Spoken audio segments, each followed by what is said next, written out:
कहती हैं हलीमा सादिया की बेटी कहती है एक दिन ऐसा हुआ मोहम्मद अरबी सल्लल्लाहु तआला अलैहि वसल्लम 1.5 साल या 2 साल की उम्र के आसपास हैं। अचानक 2 लोग आए और उनको कोई पहचानता नहीं था। मोहम्मद अरबी सल्लल्लाहु तआला अलैहि वसल्लम को उन्होंने एक दरख्त के नीचे लिटाया और उनका सीना चाक कर दिया। हुजूर पाक सल्लल्लाहु अलैहि वसल्लम का वो घबराई हुई भागती हुई अपनी माँ के पास आई। 2 साल की उम्र थी जब मेरे आका सल्लल्लाहु अलैहि वसल्लम की हलीमा सादिया की बेटी या बेटा जो हुजूर के दूध शरीक थे वो दौड़ते हुए माँ के पास आए और कहा, अजीब एक बात हमने देखी मोहम्मद सल्लल्लाहु अलैहि वसल्लम के साथ कि कोई अनहोनी 2 शख्सियात आई, उन्होंने गिराया है और सीना चाक कर दिया है। अल्लाह ना करे कि मोहम्मद के साथ कुछ बुरा ना हो जाए। वो घबराए हुए थे। हजरत हलीमा कहती है मैं दौड़ती हुई उस मकाम पर पहुंची, जाकर के देखा दरख्त के साए में वो आराम कर रहे थे, कोई लोग नहीं थे, कोई शख्सियात नहीं थी। हलीमा सादिया ने देखा वाकई सीने के ऊपर कुछ निशानात नजर आ रहे थे। उठाया और पूछा कि क्या बात है। मोहम्मद अरबी सल्लल्लाहु अलैहि वसल्लम ने फरमाया अल्लाह के 2 फरिश्ते आए थे, उन्होंने मेरा सीना खोला और दिल निकाला, जन्नत से लाए हुए तश्त में जो ईमान और हिकमत से भरा हुआ था मेरे दिल को उसमें रखा और उसके बाद फिर मेरे सीने पर रखा और फिर बंद कर दिया और वो चले गए। इसलिए कि बचपन में आने वाली आम इंसानों की खसलतें इस नूरे खुदा महबूब खुदा के दिल में कभी ना आए। उन्होंने सारे वसवसों को मेरे पाक कर दिया। ये 2 साल की उम्र में शक्के सदर का मौजज़ा इसको कहते हैं।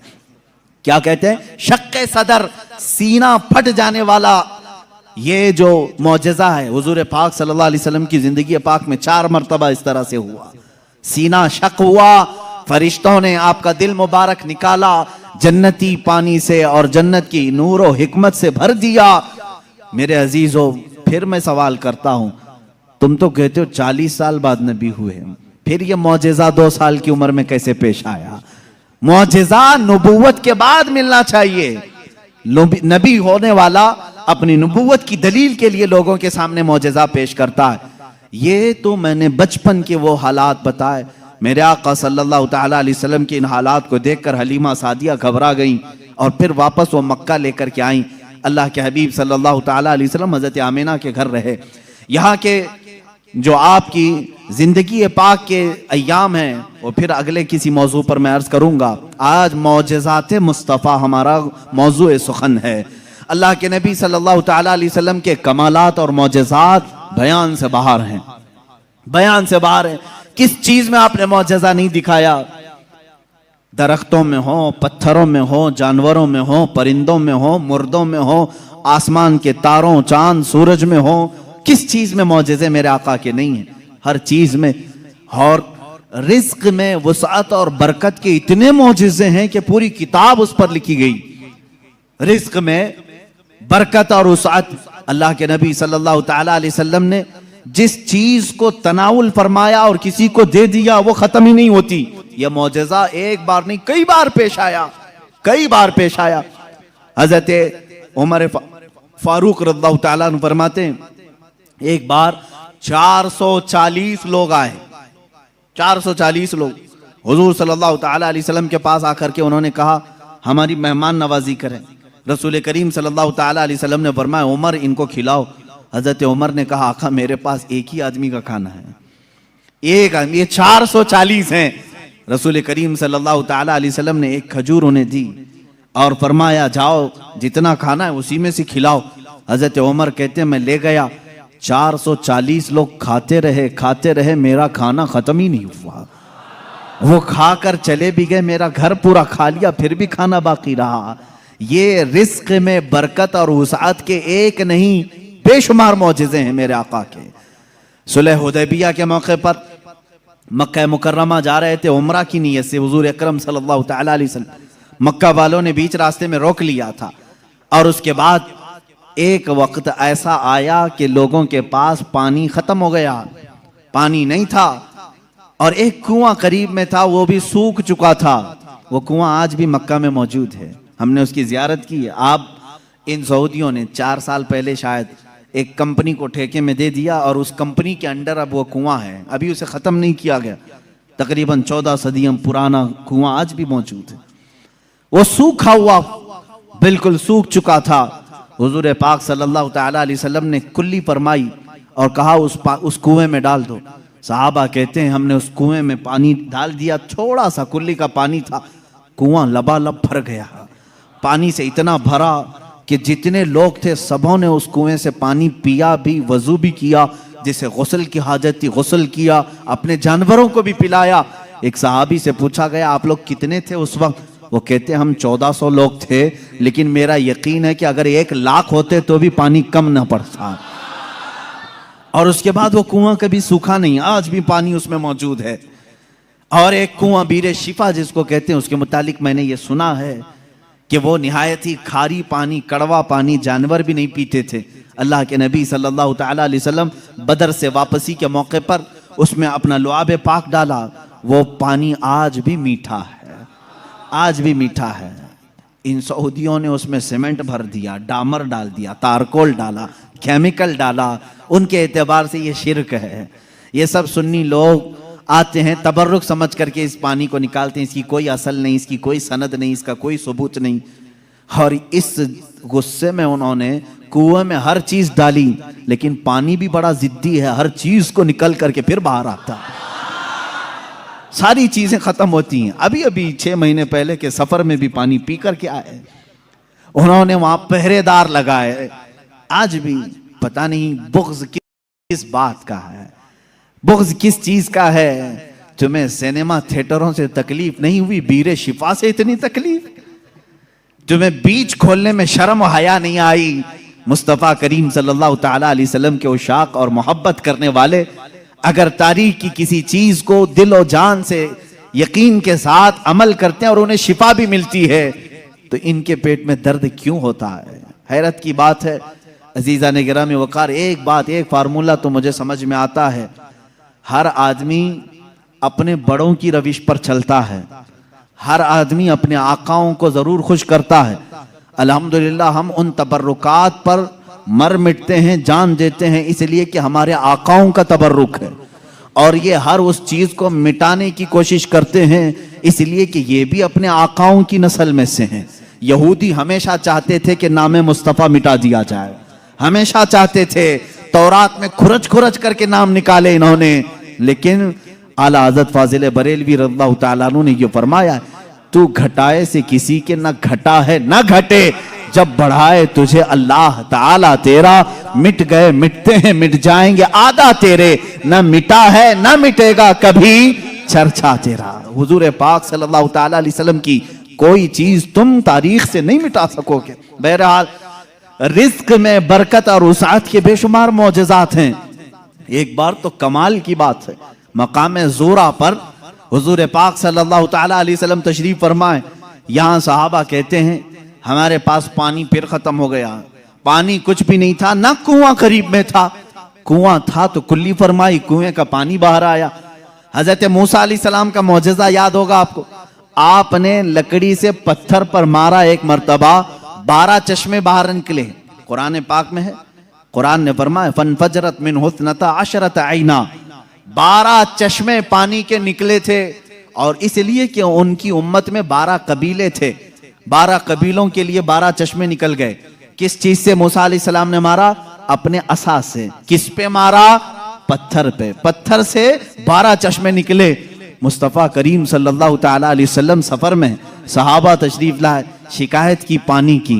अल्लाह अल्लाह, मैं यहाँ पर अकीदे पर कुर्बान जाऊं सहाबा के, उनसे क्यों नहीं कहते पानी बरसाना, पानी देना अल्लाह का काम है। वो सहाबा हुजूर के पास बार बार क्यों आ जाते थे? खाना नहीं है तो हुजूर के पास, पानी नहीं है तो हुजूर के पास, बीमारी है तो हुजूर के पास। इसलिए कि उन्हीं सहाबा का अकीदा बरेली के इमाम ने लिया है, जिनका कहना था शाफियो नाफी हो तुम, वाफियो काफी हो तुम, दर्द को कर दो दवा, तुम पे करोड़ों दुरूद, आंख अता कीजिए उसमें जिया दीजिए, जलवा करीब आ गया तुम पे करोड़ों दुरूद। वो मांगने के लिए आते थे मेरे आका सल्लल्लाहु अलैहि वसल्लम की बारगाह में। और जिन्होंने कहा रसूलुल्लाह से मांगना हराम है, माज़अल्लाह रब्बिल आलमीन, उनको अल्लाह ताला ने ऐसों का मोहताज बनाया, दर दर की ठोकरें खाते हुए आज भी जलील व खार है। इसीलिए मेरे इमाम ने कहा है, जो तेरे दर से यार फिरते हैं, दर बदर यूं ही खार फिरते हैं, दर बदर यूं ही खार फिरते हैं। हमें फख्र है इस बात पर, हम मोहताज हैं तो मदीने के ताजदार के रसूल करीम सल्लल्लाहु ताला अलैहि वसल्लम से मांगेंगे। इसलिए मांगते हैं कि रब है मोती ये है कासिम, रिस्क उसका है खिलाते ये हैं, रिस्क उसका है खिलाते ये हैं। हम खालिक समझकर, हम रसूलुल्लाह को राज़िक समझकर नहीं जा रहे हैं, बल्कि वो रज़्ज़ाक़े हकीकी के नायब हैं। इसीलिए आला हज़रत फाज़िल बरेलवी ने फरमाया है कि रब है मोती ये है कासिम, रिस्क उसका है खिलाते ये हैं। बखुदा खुदा का यही है दर, नहीं और कोई मफर मखर, जो वहां से हो यहीं आके हो, जो यहां नहीं तो वहां नहीं। यह आला हज़रत ने फरमाया। बहरहाल रसूल करीम सल्लल्लाहु ताला अलैहि वसल्लम के पास अब सहाबा आए पानी की शिकायत लेकर के। पानी यहां पर भी नहीं है। हुजूर पाक सल्लल्लाहु अलैहि वसल्लम ने फरमाया कुआं भी करीब नहीं, तालाब भी करीब नहीं, पत्थर भी करीब नहीं। एक सहाबी से कहा कि बर्तन कुछ है तुम्हारे पास? कहा एक बर्तन में इतना पानी है कि या तो पी सकता हूं या तो वजू कर सकता हूं। हुजूर पाक सल्लल्लाहु अलैहि वसल्लम ने फरमाया वही ले आओ।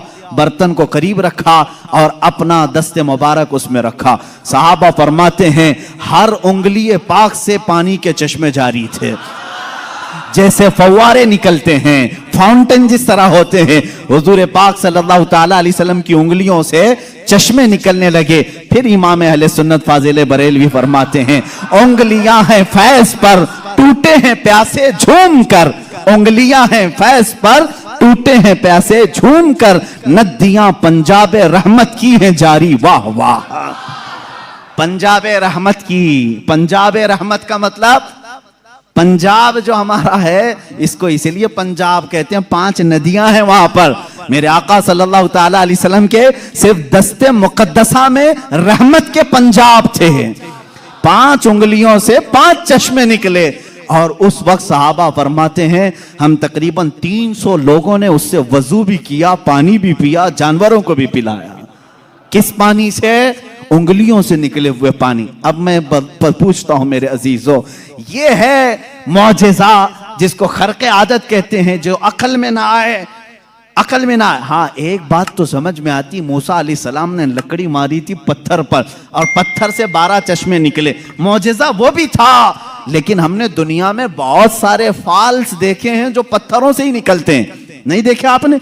पहाड़ों से पानी का निकलना आम सी बात है, लेकिन नूरे मुस्तफा मोहम्मद अरबी सल्लल्लाहु अलैहि वसल्लम का मौजिज़ा तो ये है, दुनिया ने आज तक ना सुना होगा ना देखा होगा। पत्थरों से निकलने वाला पानी तो देखा है, उंगलियों से निकलने वाला पानी सिर्फ ताजदार मदीना के यहाँ है। ये मेरे आका सल्लल्लाहु अलैहि वसल्लम का मौजिज़ा, कमाल का मौजिज़ा था।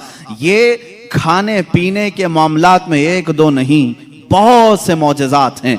फिर आगे बढ़ो, जंगे खंदक के मौके पर खंदक खोदी जा रही थी। वाकया ऐसा था, मेरे इन 12 रोज़ा उन्वानात में एक उन्वान है इंशाअल्लाह, हुजूर सल्लल्लाहु ताला अलैहि वसल्लम के सारे गज़वात, हुजूर की जंगी हिकमतें क्या थीं, इंशाअल्लाह उल अज़ीज़ उसमें अर्ज़ करूँगा। खंदक एक जंग हुई है, उसका नाम ही ग़ज़वा खंदक इसलिए कि मदीने के अतराफ में एक बहुत बड़ी खंदक खोदी गई थी, एक खाई खोदी गई थी। वजह यह थी कि दुश्मन पूरी की पूरी फौज लेकर मदीने में दाखिल ना हो, इसलिए कि जब दुश्मन फौज लेकर अपने शहर में आएंगे, शहर में तहस नहस करेंगे, बर्बादी करेंगे। बाहर ही निपट लिया जाए तो घर तो महफूज रहेंगे। जंग होगी, कुछ तो नुकसान होगा कि नहीं होगा। जैसे देख नहीं, इराक तबाह हो गया, शाम तबाह हो गया। यही जंग अगर अमेरिका में होती तो क्या वो बचा होता? जहां जंग होती वहां के घर उजड़ जाते। मदीना तैयबा से बाहर जंग के लिए खंदक खोदी गई। अब ये खंदक खोदने में काफी दिन लग गए।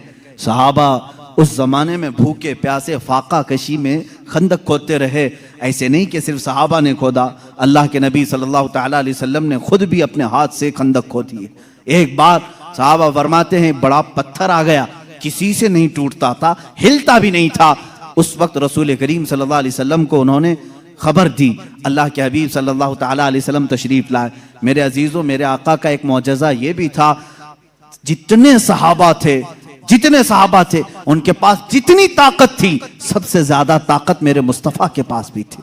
हुजूर पाक सल्लल्लाहु ताला अलैहि वसल्लम ने अपने जमाने के नामवर पहलवान अबू दुजाना या कुछ और नाम है मैं भूल रहा हूं, हुजूर सल्लल्लाहु ताला अलैहि वसल्लम ने उसके साथ कुश्ती लड़ी। जिसको पूरे अरब ने कभी नहीं पछाड़ा था, 3 मर्तबा हुजूर पाक ने उसको पीठ लगा दिया था। हुजूर अकरम सल्लल्लाहु ताला अलैहि वसल्लम अपने हाथ में कुदाल लेकर के उस पत्थर को निकालने आए, एक उस पर मारी जरब, चिंगारी उछली और रोशनी आई। अल्लाह के हबीब सल्लल्लाहु अलैहि वसल्लम ने फरमाया अल्हम्दुलिल्लाह। दूसरी मारी, फिर कहा अल्हम्दुलिल्लाह। तीसरी मर्तबा वो पत्थर टूटकर टुकड़े हो गया, निकल गया। सहाबा ने पूछा कि हुजूर, हर आपने पत्थर पर जब भी कुदाल मारी चिंगारी निकली, आपने जुबान से कुछ कहा? कहा जब पहली मर्तबा मैंने कुदाल मारी, मैंने देखा ईरान फतह हो चुका है। कुदाल यहां मदीने में मारी जा रही है और खबर ईरान के फतह होने की दी जा रही। दूसरी कुदाल मारी, हुजूर पाक सल्लल्लाहु ताला अलैहि वसल्लम ने फरमाया यमन फतह हो चुका है। बाज रिवायात में अलग अलग मुल्कों के नाम मुझे मिले। बहरैन के महल्लात को फतह होते हुए मैंने देखा। हुजूर अकरम सल्लल्लाहु ताला अलैहि वसल्लम ने 3 ज़रबों में उस पत्थर को खत्म कर दिया और उसी वक्त ईरान के, मुल्क रोम के और बहरैन के फतह होने की बशारतें दी। यहाँ तक एक हदीस में है कुस्तुनतुनिया, इस्तांबुल के फतह होने की खबर दी, जो हुजूर पाक सल्लल्लाहु ताला अलैहि वसल्लम के विसाल के 800 साल के बाद फतह हुआ और अल्हम्दुलिल्लाह इस्लाम के ज़ेरे नगी आया। जहां जहां की खबरें हुजूर ने दी थी सब मुल्क फतह हुए। आज भी वो दायरा इस्लाम में है, आज भी मुसलमानों के ज़ेरे नगी हैं। अब यहाँ पर जो मौजज़ा हुआ, एक तो पत्थर का टूटना और गैबी खबरें देना, दूसरी बात हजरत जाबिर रज़ियल्लाहु ताला अन्हु एक अजीज सहाबी थे। वो आते हैं अपनी बीवी से कहते हैं मैं देख रहा हूं अल्लाह के नबी सल्लल्लाहु अलैहि वसल्लम पेट पर पत्थर बांधे हुए। क्यों बांधा जाता था उस वक्त? इसलिए कि पेट अगर ढीला रहे, भूख की शिद्दत से बार बार ख्वाहिश खाने की होती रहे, उसको टाइट कर लिया जाए तो बार बार भूख न लगे। ये उस वक्त मामूल रहा होगा। अल्लाह के नबी सल्लल्लाहु अलैहि वसल्लम ने भी अपने पेट पर पत्थर बांधे। हजरत जाबिर कहते मुझसे देखा नहीं जा रहा है, इस हालत में मेरे आका काम भी कर रहे हैं। जाबिर रज़ियल्लाहु ताला अन्हु का घर वहां से करीब था खंदक के। उनकी बीवी से उन्होंने कहा कुछ खाने को हो तो बना दो। उन्होंने कहा घर में थोड़ा सा आटा है, जौ का आटा है, उसकी चंद रोटियां बनेंगी, 4 या 5 रोटियां बनेंगी, और एक बकरी का बच्चा है 6 महीने का होगा, बस इतना है। कितने लोग खा सकते हैं आप ही देखें।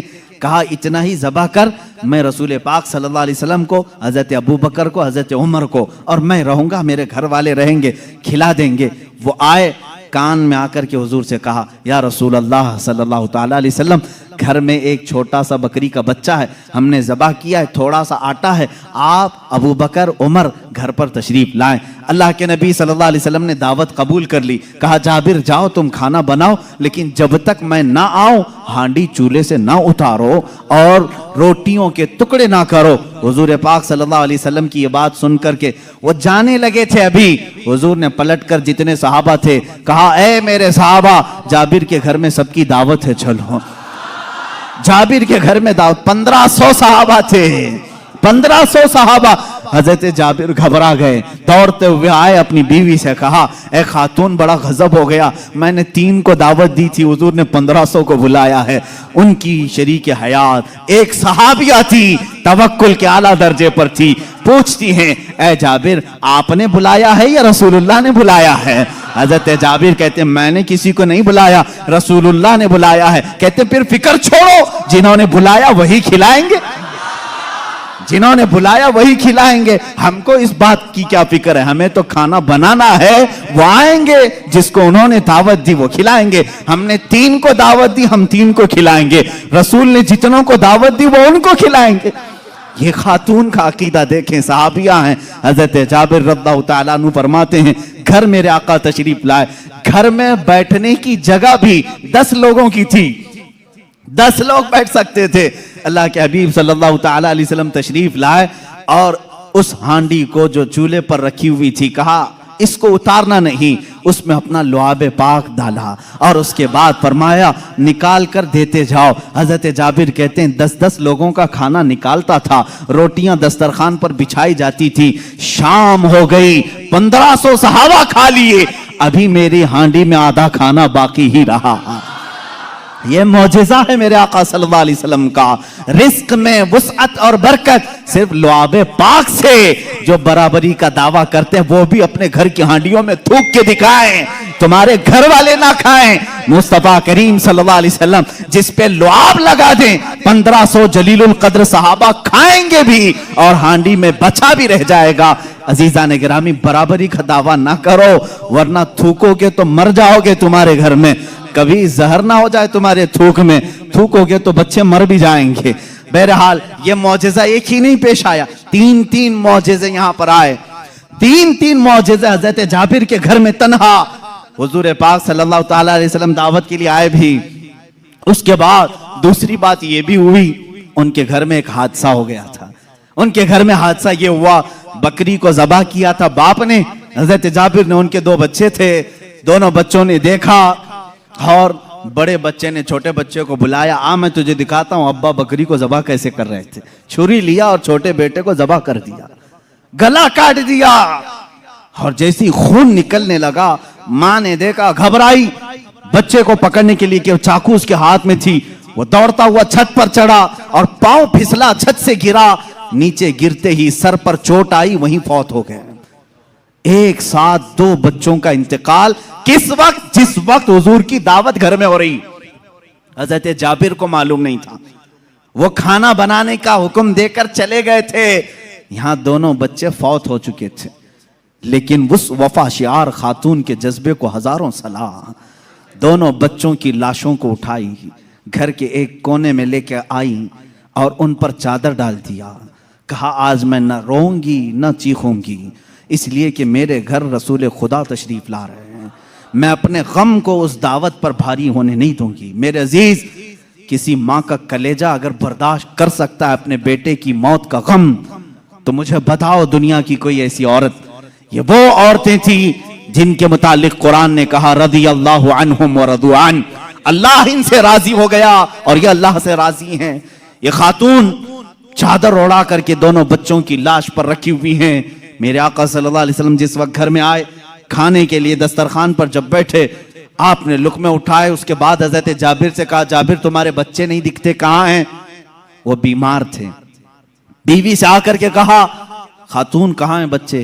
खातून ने कहा वो सो रहे हैं, वो सो रहे हैं, आप जाएं। हुजूर पाक सल्लल्लाहु अलैहि वसल्लम के साथ बैठे हैं। वो आए, कहा हुजूर वो आराम कर रहे हैं, सो रहे हैं। हुजूर पाक सल्लल्लाहु अलैहि वसल्लम ने फरमाया जाओ उनको ढूंढ लाओ। दोबारा आए, खातून से कहा कि बच्चे कहाँ हैं? कहा आपको मालूम था वो बीमार थे। कहाँ वो बीमार थे? कहा वो बहुत अच्छी नींद में सोए हुए हैं, नहीं उठेंगे। खातून ये कह रही हैं, अपने शोहर को तक जाहिर नहीं किया।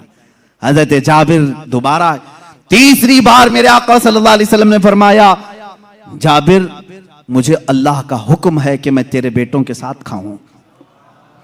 हुजूर पाक सल्लल्लाहु अलैहि वसल्लम दस्तरखान से उठ गए, खाना रखा हुआ था, अंदर खुद चल करके आए, खुद पूछा कि कहाँ सो रहे हैं, मुझे भी दिखा दो। हजरत जाबिर की खातून जो थी, बीवी थी, वो उस कमरे में ले गई, लाशों पर से चादर उठाया। हजरत जाबिर कहते हैं मैं देख करके दहल गया, बच्चों की लाशें हैं। अल्लाह के नबी सल्लल्लाहु ताला अलैहि वसल्लम करीब गए, दोनों बच्चों के हाथों को पकड़ा और कहा बहुत देर से हम तुम्हारे इंतजार में, उठो दस्तरखान बिछा है। दोनों बच्चे अपने कपड़े झाड़ते हुए खड़े हो गए।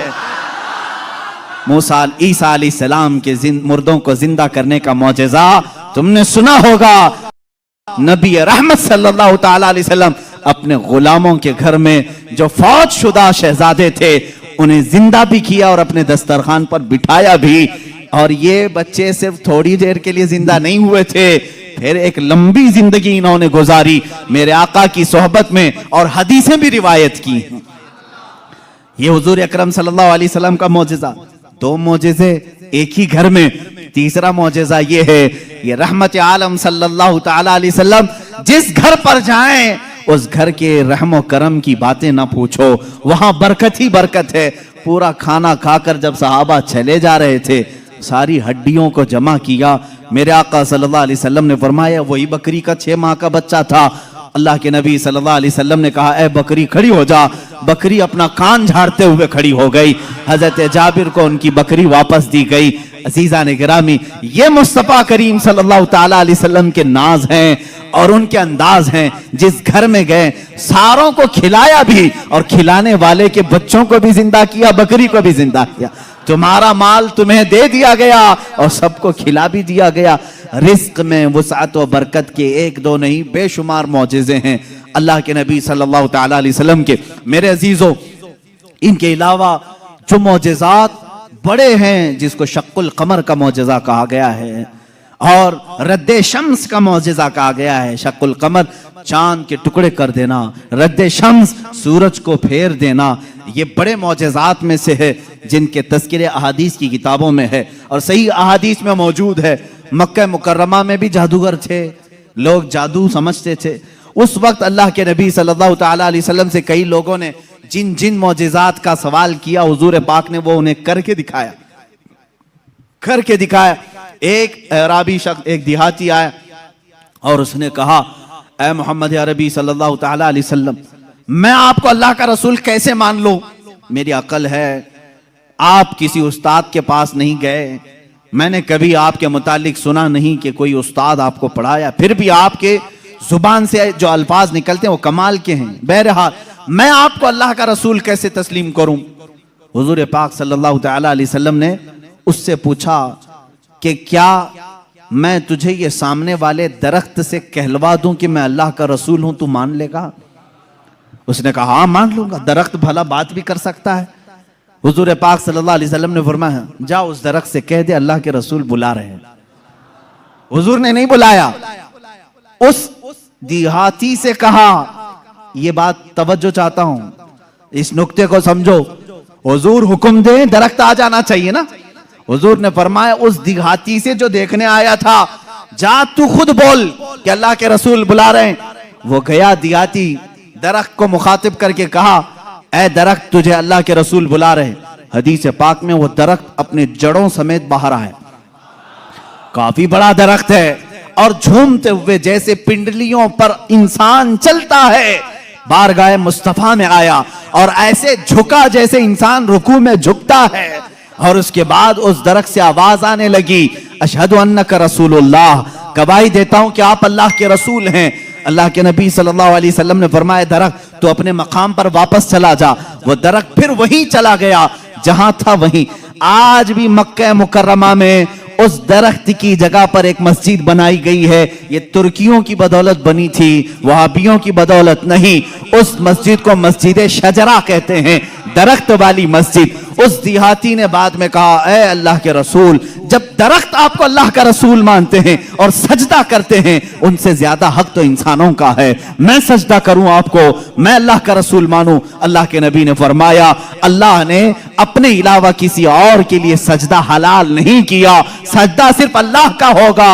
हाँ, उसने कलमा तैयबा पढ़ा और ईमान लाया। मैं यहां बताना चाहता हूं, मौजज़ा वो है रसूल जो कह दे वो हो जाए, लेकिन यहां तो रसूल ने दरख्त को नहीं कहा, इस देहाती ने जाकर कहा। वो भी अभी ईमान नहीं लाया था, ईमान लाने से पहले जाकर कहा, ऐ दरख्त तुझे रसूल बुला रहे हैं। पता चला रसूल का गुलाम जो होता है, रसूल से जिसकी निस्बत हो जाए, जिसका कनेक्शन मजबूत हो जाए, वो भी अगर मखलूकात को हुक्म दे दे तो उसके हुक्म की वो पाबंदी करते नजर आते हैं, उसके हुक्म की पाबंदी करते नजर आ। दरख्त से पूछते अगर तुम, ऐ दरख्त क्या तू एक देहाती की बात मानकर अपनी जमीन की जड़ों से निकल आया? ये देहाती भला है कौन, तू इसकी बात कैसे मान लिया? तो दरख्त तुम्हें अपने आलम अरवाह में गालिबन ये जवाब दे दे। वो कहेगा, नादान, तू ये ना देख कि वो देहाती मुझे बुलाने आया था, ये देख वो किसके हुक्म से आया था।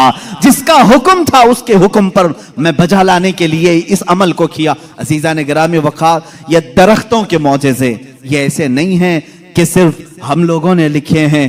तारीख के औराक आज इस बात के शाहिद हैं कि मक्का के कुफार और मुशरिकीन भी इन मौजज़ात को देखते रहे। इन मौजज़ात को उन्होंने देखा, दरख्त का निकल करके आना, हिरन का बात करना हुजूर से, ऊंट का बात करना, भेड़िए का गुफ्तगू करना, ये मक्का वालों ने सुना भी है। फसी अरबी जुबान में एक भेड़िया गुफ्तगू कर रहा था मक्का में।